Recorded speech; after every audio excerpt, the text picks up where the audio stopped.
Good morning and welcome to my kitchen. Today I would like to share a recipe for poppy seed cookies.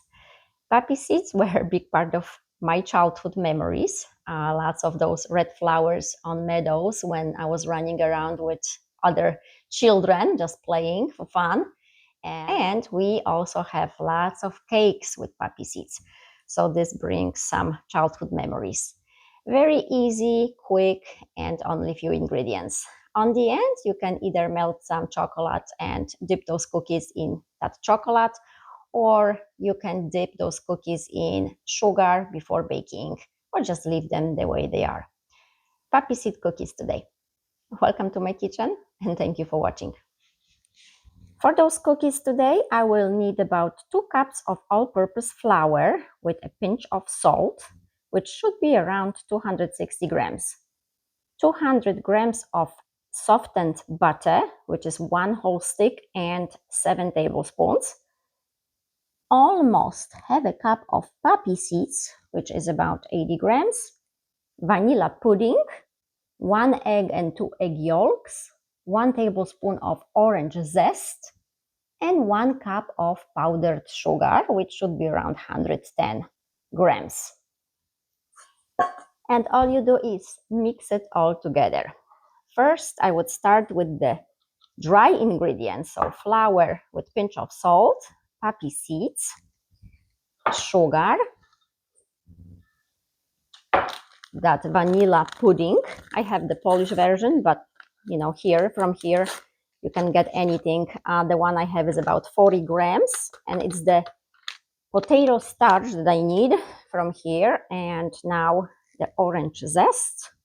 And I want to mix it first. And just mix the dry ingredients first. And now I will add the eggs and butter.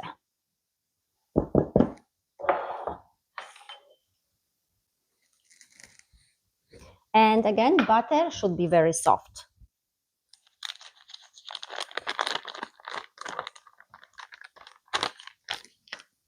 So almost 2 sticks without 1 tablespoon.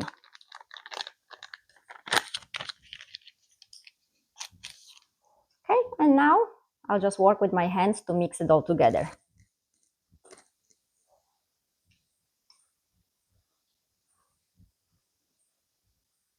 And as soon as I'm done, I will come closer to show you the consistency of it.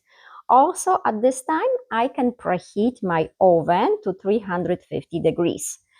Usually, I would put this dough into my fridge for at least 40 minutes or so, 45 minutes, but I will just put it in my freezer for 10, and that should be plenty of time for the dough to get cold so I can shape it.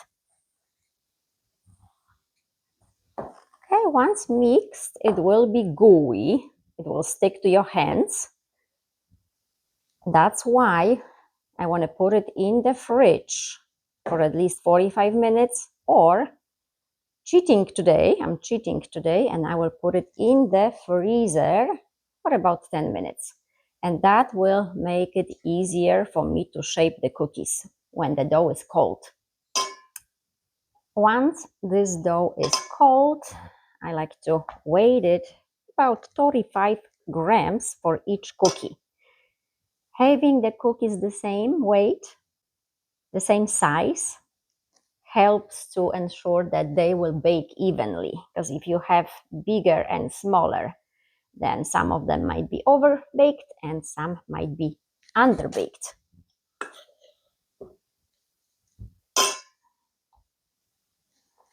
Okay, so just shape a ball and then flatten it.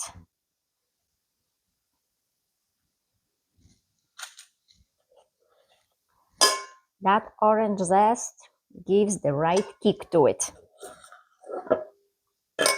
Once you try it first time and you decide you want more orange zest, of course you can put a little bit more. Don't overdo it, because then those cookies will be orange flavored and not poppy seed. But again, experiment.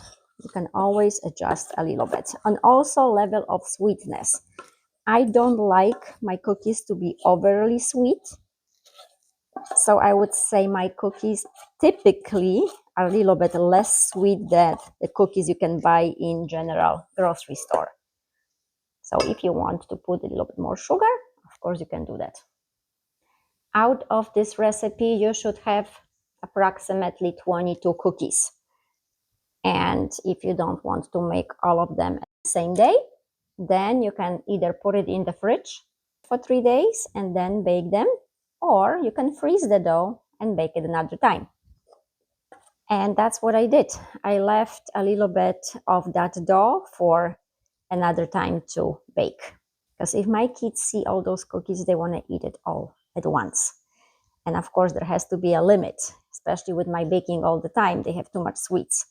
So I gotta find ways to avoid that. So I froze the rest and I will use it another time. Those will be ready to go in the oven right now. And they should be baking for about 15-16 minutes.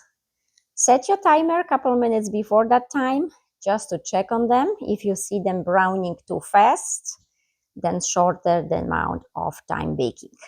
But approximately 15 minutes. It might be a minute longer. Not every oven is created equal, so pay attention. And before I put them in the oven, I kind of wanted to give you an idea how big they are. And those are about 6 centimeters, which is about, well, a little bit less than 2.5 inches. Okay, again, 350.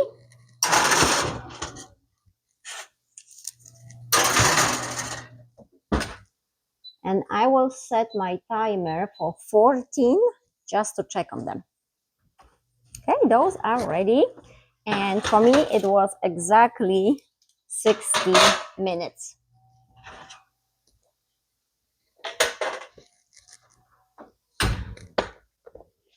Okay, so how do I know I want my cookies out when I see brownish on the bottom? If I kept them a minute longer, they would be more on the crunchy side. Okay, once they cool off, I'll break one in half and come closer to show you. Okay, and here's the inside of that cookie. You can see the orange zest, and it's hard to show it on a camera, but you can see the inside is softer. The outside crunchy and the inside softer. If you want it all to be crunchy, then you can bake them for additional minute.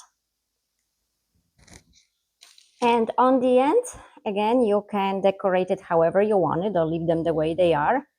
I chose white chocolate and some sprinkles. That's how my daughter likes it.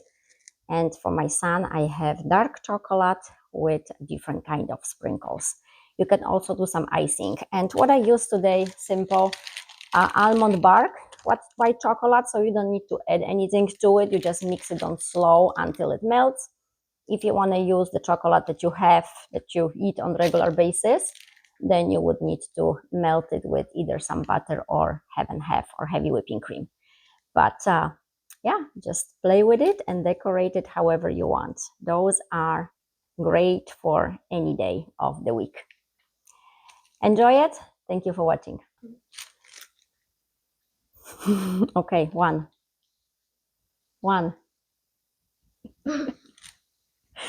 Oh gosh. Okay, I'll make more. Your sister comes and she's gonna be upset that you had more than she did.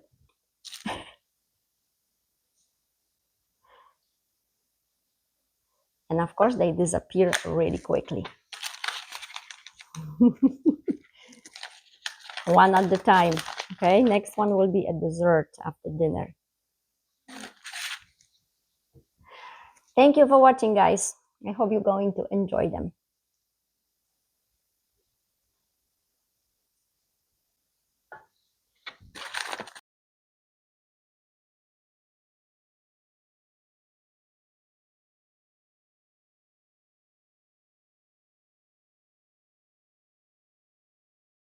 I would like to let you know why I am a big fan of using scale instead of the cups. I do put measurements in cups, so it's easier. As you know, I'm from Europe, so everything for me is in grams. And here in United States, any recipes you have is usually in cups. But I want you to pay attention to one thing. So take it as a tip. I learned by mistakes because I've done it before. So I have put together a flour, the same flour, all-purpose flour, into the same measuring cups. Exactly 2 cups in here and exactly 2 cups in here. But I want to measure it using the scale and show you if there is a difference and how much of a difference it can be. So here is the first 2 cups of flour, as you can see, 2 cups. And here is exactly 2 cups, all around, no cheating. And I will turn on, and there's nothing here, my scale. So it's set to 0. Maybe I should show you. So it's set to 0. If you can see. Okay, and I will put the first 2 cups in. And it says it is 248 grams. So now I will take this into a different cup, and it's empty. Put it back. It comes back to 0. And now the other 2 cups. All of it. And this one is 314. So now you can see that 2 cups are not created equal, right?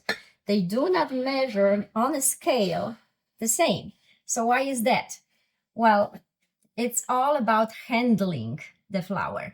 If we are gentle with it, the flour is fluffy, it's light, and then 2 cups, nice fluffy flour. If you handle the flour, shake it, kind of bang it, on the surface somewhere, it loses its volume because it becomes dense. So you keep adding to have exactly 2 cups, right? Well, but it's much, much more heavier. It's much, much more flour that you need. So if you ever had a cake and you tried to follow the measurements and directions and the cake wasn't quite the way you hoped, it wasn't as fluffy, it wasn't as delicate, it wasn't as soft, well, maybe because there was too much flour. So it's just a tip, and I hope you will find it helpful to kind of pay attention to how we handle flours. I know how it is when you bake something and you put your heart into it, time into it, and then it doesn't come out the way you hope for. And it's frustrating. So I hope this helps. Thank you for watching.